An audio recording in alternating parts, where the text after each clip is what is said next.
Hello and welcome to another episode of Literati. I'm your host, Joseph Ike. And with me today, I'm really excited to welcome architect Hadiza Isma El-Rufai. Yes, you heard that right. The same El-Rufai that you've probably heard about. She's currently the First Lady of Kaduna State and a writer, the writer of An Abundance of Scorpions, published by Wida Books. She's also an architect and the First Lady. A truly remarkable woman is our guest today. You're welcome, Architect Hadiza. Thank you. How do I address you? Since we're talking from a literary perspective, do I call you architect? Do I call you writer? Do I call you publisher? Do I call you Mama Kaduna? Certainly not architect, because it's been a while since I practiced as an architect. The other options, you said, writer. Yes, I'd like to be addressed as a writer. Okay, great. Good. So you're in the right space. Yes. So let's jump right into it. Your first book, your first novel, An Abundance of Scorpions, it was released to a lot of critical reviews, very widely acclaimed book. And it's the story of, tell me if I'm pronouncing the name correctly, is it Tambaya? Yes, you're correct. It's Tambaya. But doesn't that mean question? Yes, exactly. It means question. Aha. It's an authentic Hausa name. Tell me about that. Why would a child be named question? From a cultural perspective, like why would someone have a child and name the child question? I guess I ask this from, there are certain cultures that maybe if you're born on a Tuesday, you have a particular name. Exactly. If a parent dies on the day you're born or someone dies close, you have a particular name. Is there a cultural context to that name, or is it completely fictional? No, it's not fictional. We have very few authentic Hausa names that have survived. And Tambaya is one of those names. And it's usually given to a baby that's born after a long pregnancy. Sometimes people believe that a pregnancy can last for 2 years. Oh, wow. Or more. But of course, with the modern knowledge now, we know that probably the whole thing started as fibroids or something. Yeah. But people believe that they're pregnant and then they don't give birth after 9 months, and it goes on. And when finally the baby is born, she's named that. It's a name that is used for both male and female. Yes. Because I always thought, why would a child be named question? And I think that makes a lot of sense because when is this child coming? What's going on? There's so many questions surrounding the birth of the child. And your character, wow, she goes through a lot. If I do say so myself. I mean, this is not a book that you read and keep a dry eye, except, of course, if you have a very strong heart. But why? Why so much suffering for Tambaya? You're saying why did I make her to go through all that? Yes, and at some point, didn't you think, this is too much for this girl? When you want to write a book that will captivate the reader, I think one of the things you should do is to put so much obstacles in the path of your protagonist. Yeah. As she overcomes one, you put more. Yes. Until. But did you become overwhelmed with what she was going through? Was that because one of the things writers tell us is that sometimes you get so invested in the character that it's almost like they become real, especially. So was there a point where you would think of her and think, Tambaya, my baby, is she okay? Is she suffering? Like, did you get that attached to her? Yes, of course. I got very attached to the character. But I have to say that you might think that she went through a lot, but people do go through a lot of things in life, actually. Yeah. Maybe we've been privileged not to have had that kind of turbulent life, but it happens. It does. So it's not really a question of being too, maybe exaggerating too much because it's fiction. You understand, but life happens. It is a reflection of life. Reality. And one of the feedbacks that we've gotten regarding the book from readers, and I agree with most of it, is that there is this authenticity about the storytelling. Authenticity in terms of how you portray the Hausa culture, I mean, now learning that that name is one of the few surviving Hausa names. And this is because with the advent of Islam, a lot of our Hausa names original have been Islamized, so to speak. How you portray the Hausa culture, or the culture in northern Nigeria, how you portray even difficult subjects like Islam and the role and the situation of women, how you're able to allow your character be while going through this with a head still held up high and hope in all of that. Where does this come from in you as a writer? You know, as a writer, a lot of things we write about really comes from our experiences, from the way we look at things, and it's almost impossible not to bring an aspect of yourself into your writing. And a lot of the things I discuss that my character went through, I think that I've always thought about and wondered about, basically, you know. And what I wanted to portray mostly is that one of the things is that a lot of the times, you know, we are who we are by just an accident of birth. Fair. Very valid. Anybody could have been anybody else. And yet you find us all struggling, being rivals, thinking I'm better than this one is better than this. When in reality, you could have been anybody. Some of these things are a question of where you were born. Even when you talk about religion. I mean, there are very few people that have actually changed their religion from the one they were born into. True. So I think it's safe to say that even our religion is assigned to us by chance, mostly. And therein lies our shared humanity. I mean, because we all are products of chance. Exactly. So we have that one more thing connecting us than dividing us. So what did you think about this book when it was finally published? Did you have the usual writers, no, bring it back, I want to change something?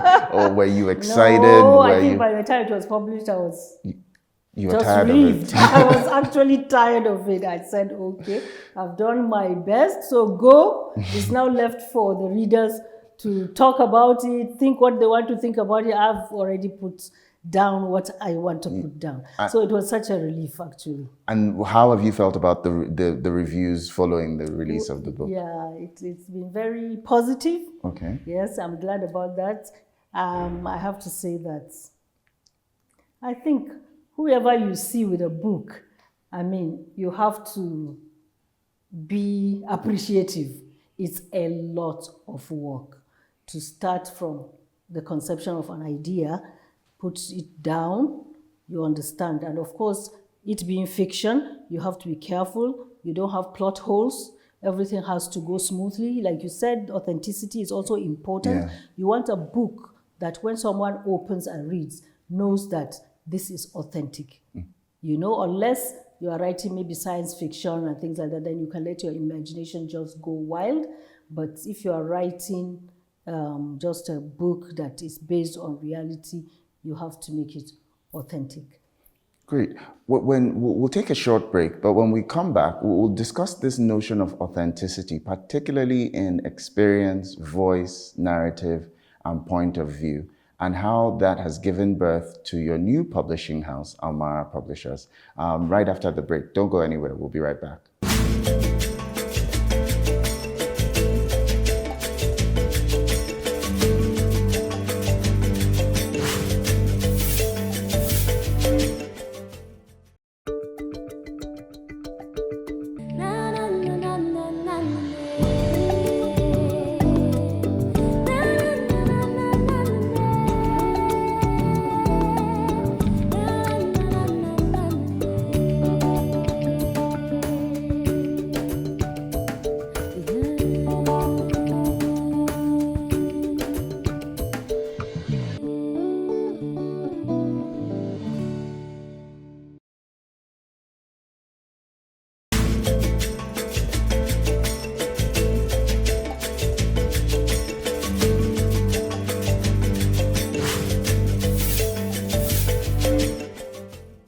And we're back. If you are just joining us, my guest today is writer Hadiza El-Rufai, the writer of An Abundance of Scorpions, and the publisher, the head publisher. What's the title for the head of a publishing house?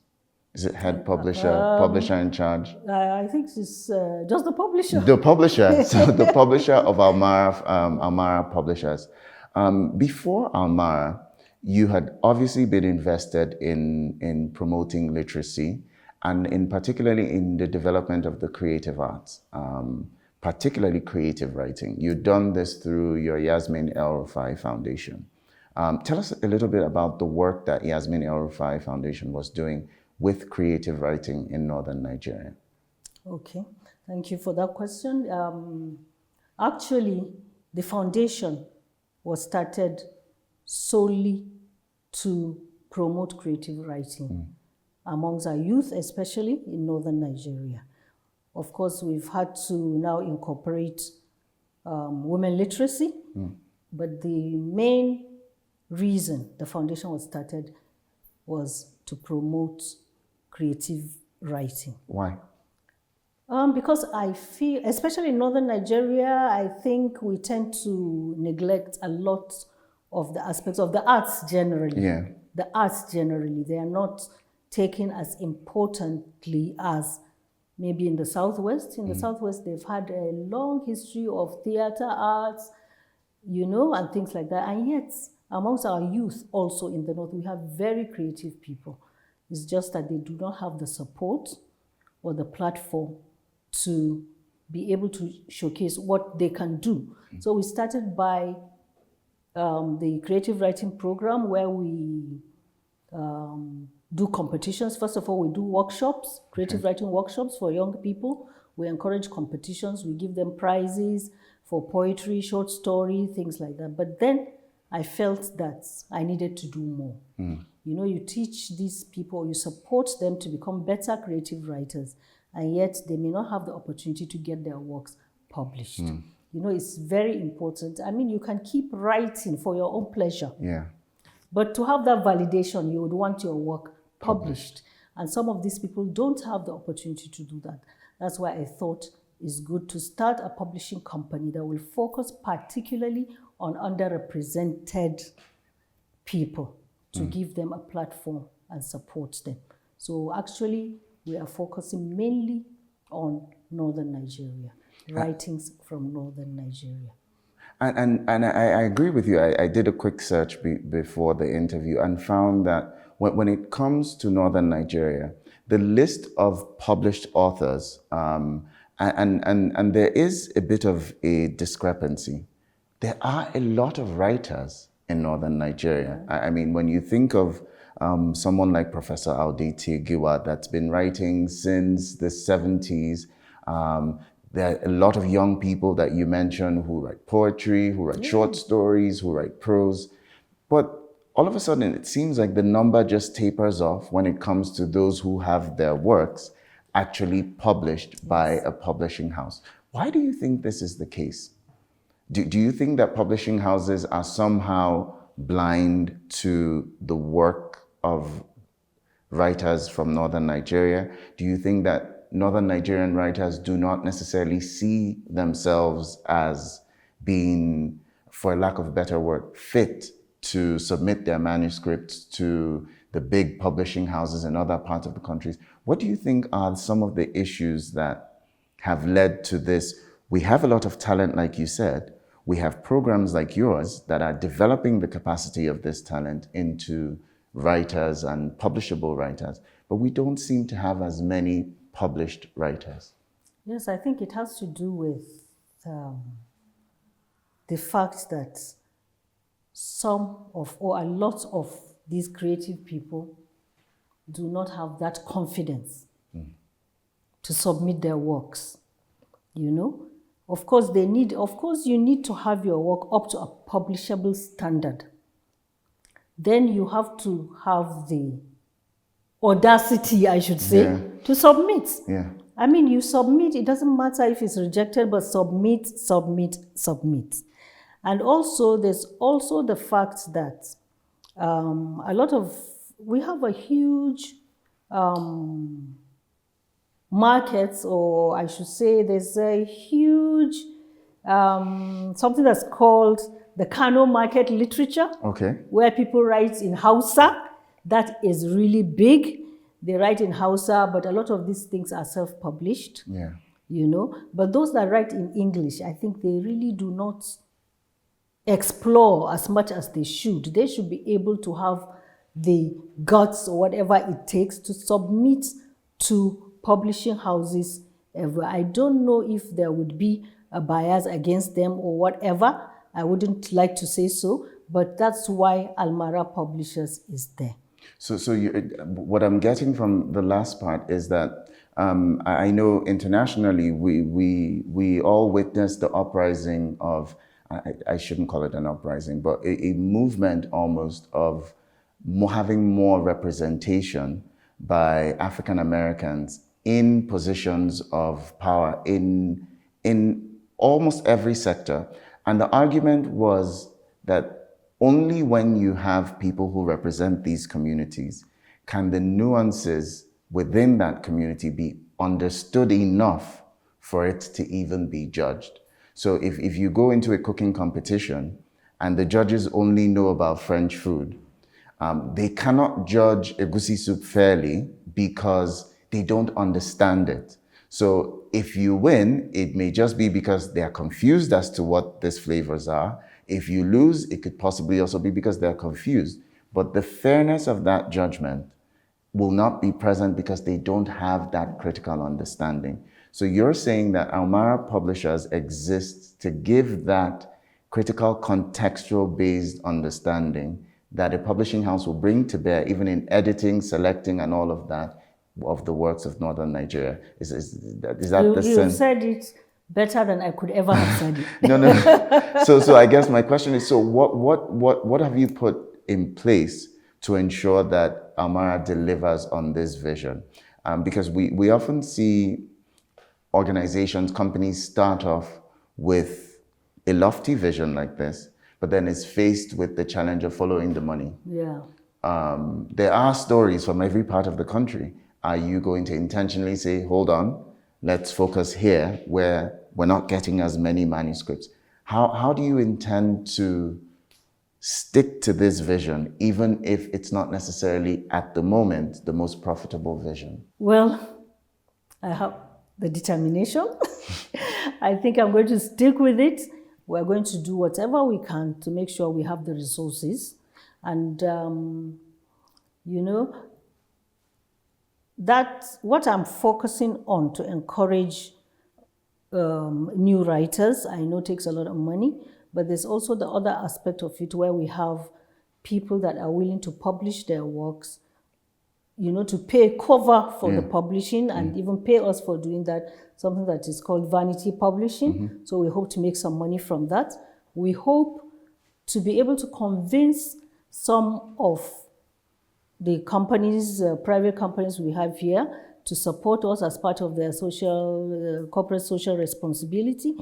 I want to assure you that I will do all in my power to see that this thing does not die, because I believe that at the end of the day, we'll be proud of what will come of it. It's something that's needed. So Almara is not a traditional publishing house in the sense that it is, I mean, it is for profit, but it is a social enterprise. Exactly. So the essence of that profit is to fund this social enterprise, to see that things are changed in this landscape. Okay, so what has the reception been like so far?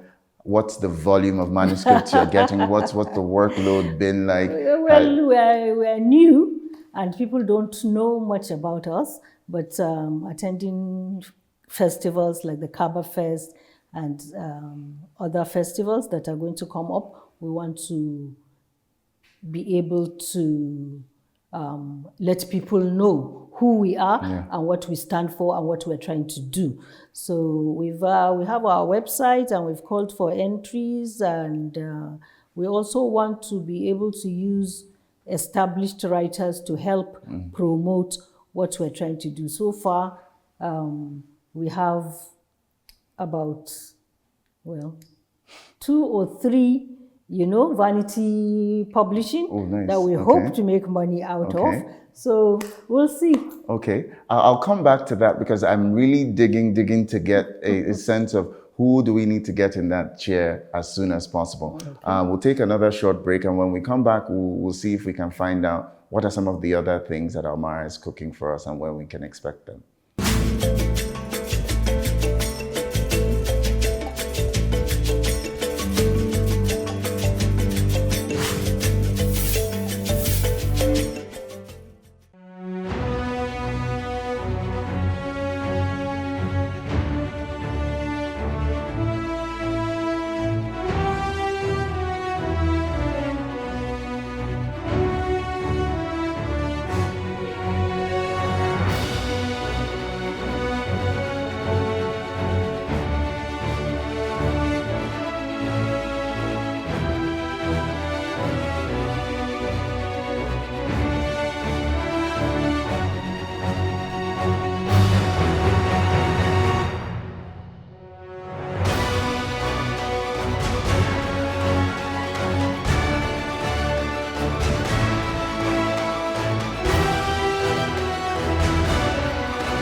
And we're back. If you're just joining us, my guest is Hadiza El-Rufai, a writer and publisher of Almara Publishers.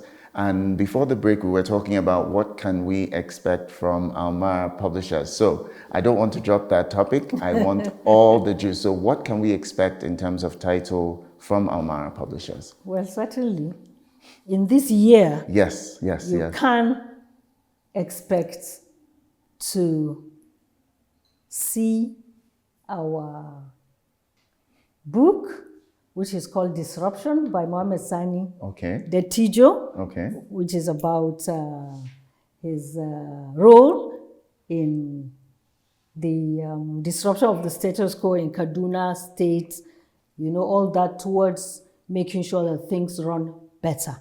So I think you should all look forward to that. It's a very readable book. It's not stuffy.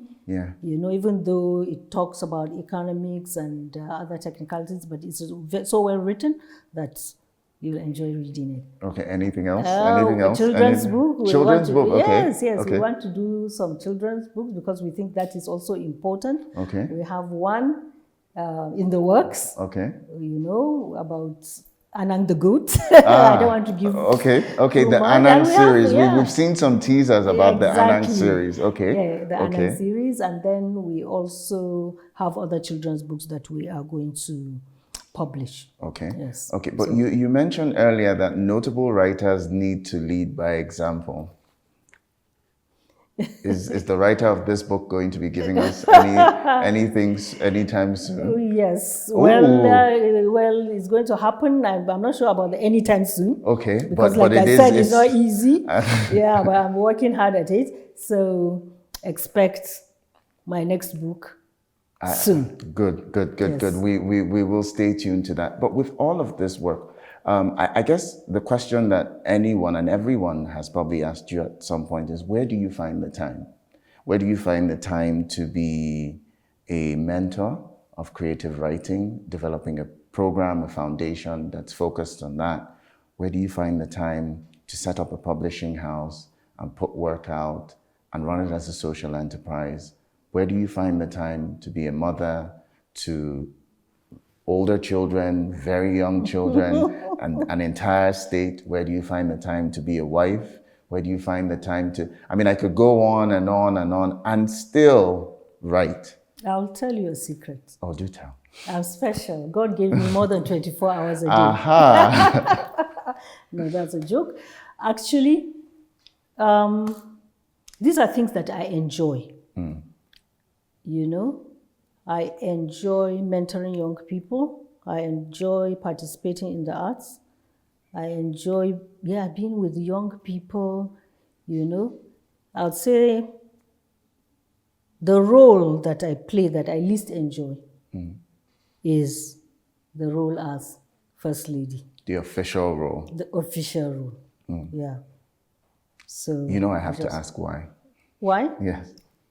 Because it's really not my kind of thing. You know, we are all different. Yeah. We're all different. We have different personalities. I'm not a very Social. Yeah. You know, Sociable. the introverts, extroverts. Yes. So that's it. But I try, and also the thing is, you don't do these things on your own. You have a lot of help. You have competent people that are willing to support you. Like when it comes to the family issue, children, running the house, we are privileged in Nigeria to be able to afford, Yeah. you know, A support system. Exactly, a support system. You have family, you have people that you employ.